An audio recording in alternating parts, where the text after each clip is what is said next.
It's beefy, bitch. It's been a minute since I give a fuck about a critic's opinion, but they keep on forgetting where the bars went. Old timers, damn, y'all got Alzheimer's. Can't say what your subconscious think, be honest. Y'all hate that I switch genres, fuck models, switch condoms. Eat beef like McDonald's, eat rappers, Jeff Dahmer. Top 5 of the young rhymers. Been sick, no virus. I'm an OG now, I do not pay homage. All right, so to start this off, we're going to get into the talent section first. Now, make sure that you guys keep in mind that these are RBG related talents only. This is not a video for PvE players. We are in tier 1.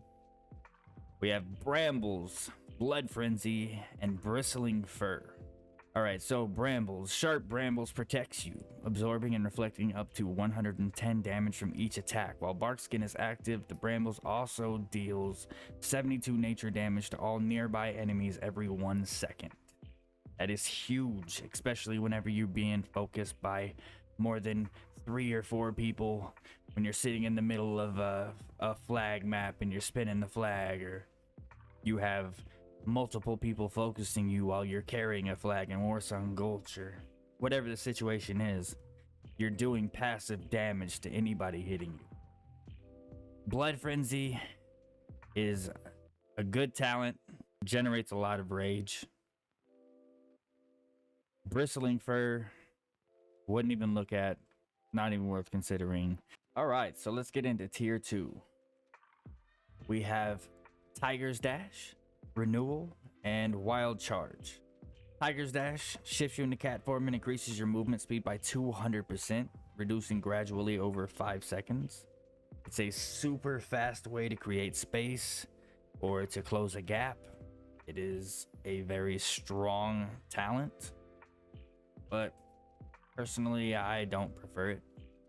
Renewal instantly heals you for 30% of your maximum health, usable in all shapeshift forms. It is a huge heal, but it also operates on a 1.5 minute cooldown, which is, it isn't huge, but it's big enough that it's not very viable for me.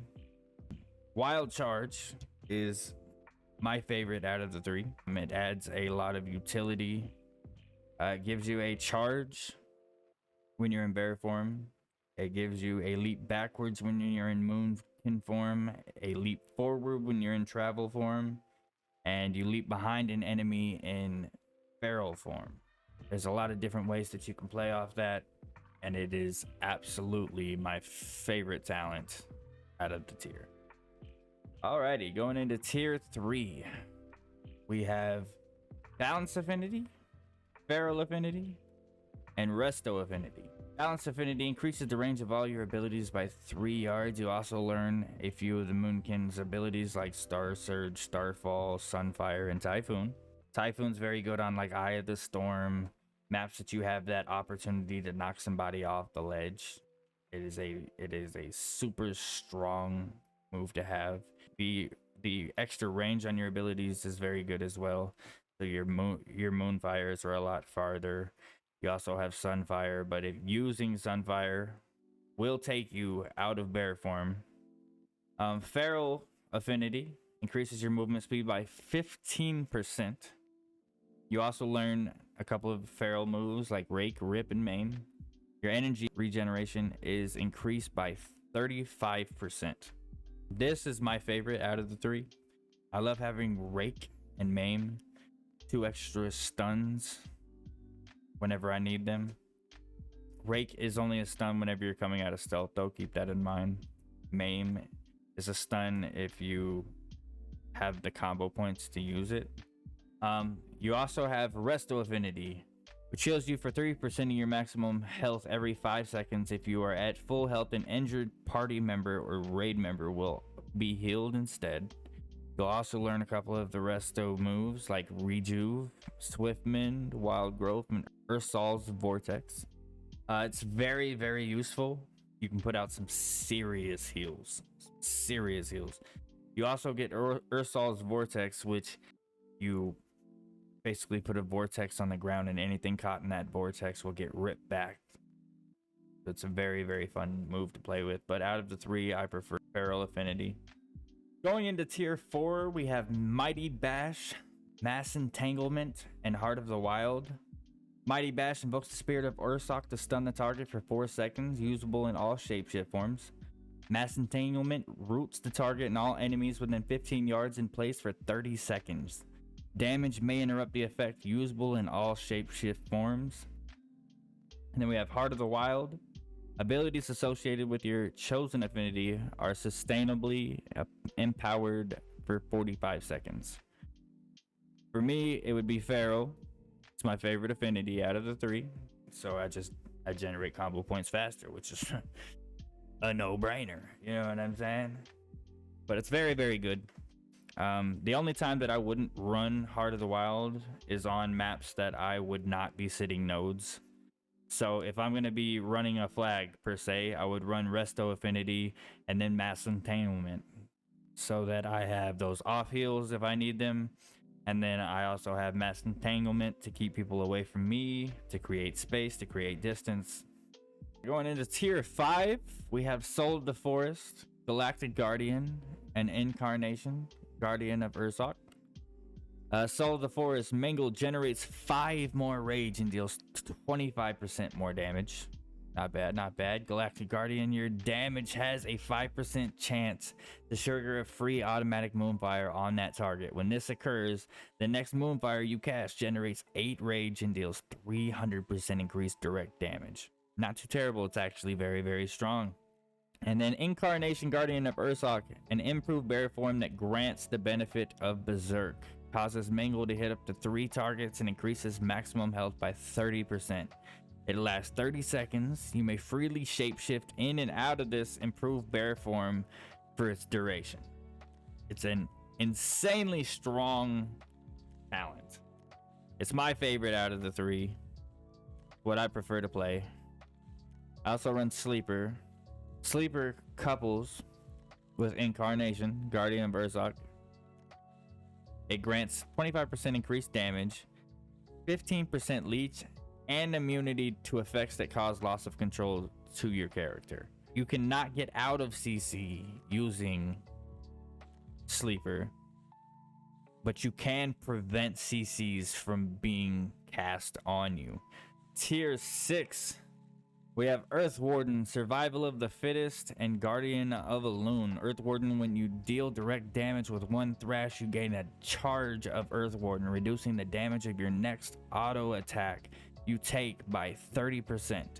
Earth Warden may have up to 3 charges. It's not a bad talent. It's not for me though. I prefer to run Survival of the Fittest. Next, we have Guardian of a Loon. Mangle increases the duration of your next Iron Fur by 2 seconds, or the healing of your next Frenzied Regeneration by 20%. It's not for me. In the final tier, we have Rend and Tear, Tooth and Claw, and Pulverize. Rend and Tear, each stack of Thrash reduces the target's damage to you by 2% and increases your damage to them by 2%. It is a strong talent. Tooth and Claw. Auto attacks have 20% chance to empower your next Maul, stacking up to 2 times.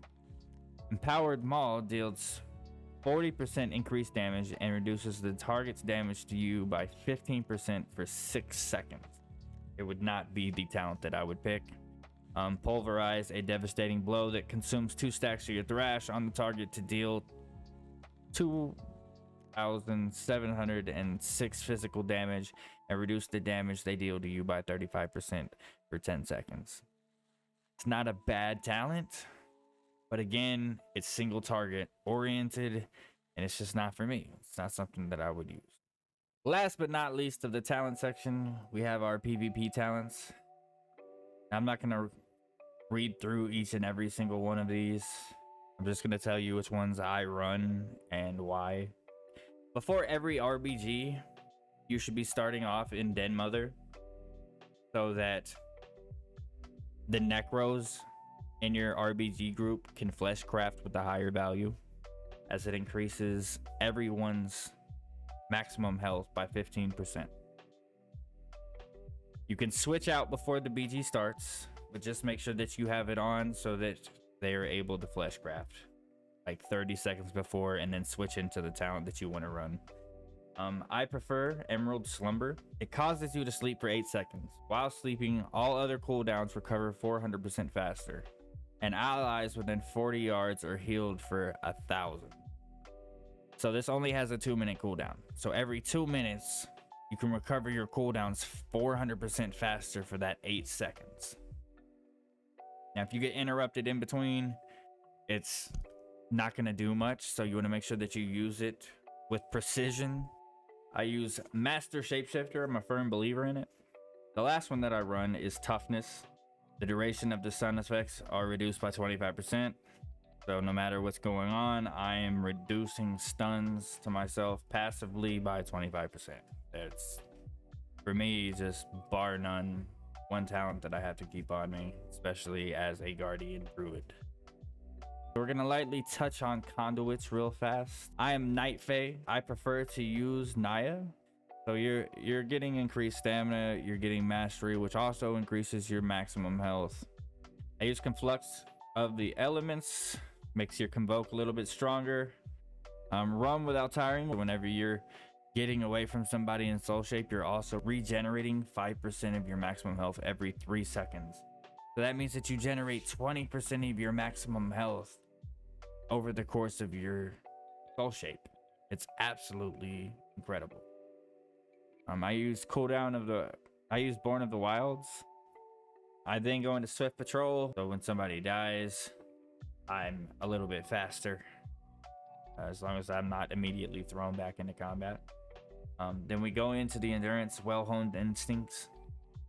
It will save your life. 100%. Super strong conduit to have. The next thing that I go into is Innate Resolve, which is the Endurance conduit. It just makes my frenzied regens a lot stronger. It also increases the regrowths. You're running Resto Affinity. When you regrowth yourself, they're massive, especially if you pop Heart of the Wild. An insanely strong conduit. And then Naya's tools. It's a chance, but it's the nice chance if it happens. Alrighty, so now we're going to be moving on to Covenants. Bear in mind that this is completely my opinion. So take it for what it is. I believe that Necro and Night Fae are the two strongest, followed up by Venter. I love Necro for Fleshcraft. Having that shield is massive. I prefer Night Fae just because of Convoke. Convoke is such a powerful spell. A lot of people think that you should be using it in Guardian. That's not true. Whatever your affinity is, that's how you should be playing Convoke. It is much more useful as a damaging ability than it is as a defensive ability. I also want to go over placement. As a Guardian Druid, the biggest thing I see messing people up is placement. Either they're standing on top of the flag and they get cloned into a hibernate into Capton, or they get sapped, blow their trinket, and immediately get blinded Capton because they're standing on top of the flag. Whoever's CCing them they don't have to work to get to the flag to cap while you're still in CC. I have a VOD I'm gonna pull up real fast. I want you to see the positioning of where I am. I have positioned myself on top of the building next to the flag.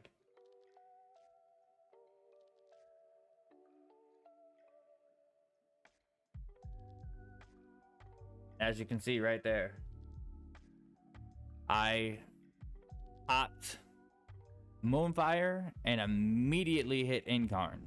And the reason that I did that is so that I couldn't be CC'd. So I Moonfired, popped Incarn, made the call out. There's summonate mines. I might need help. But just positioning myself correctly gave me the upper hand on my opponent. Now he's dead. Another point which they...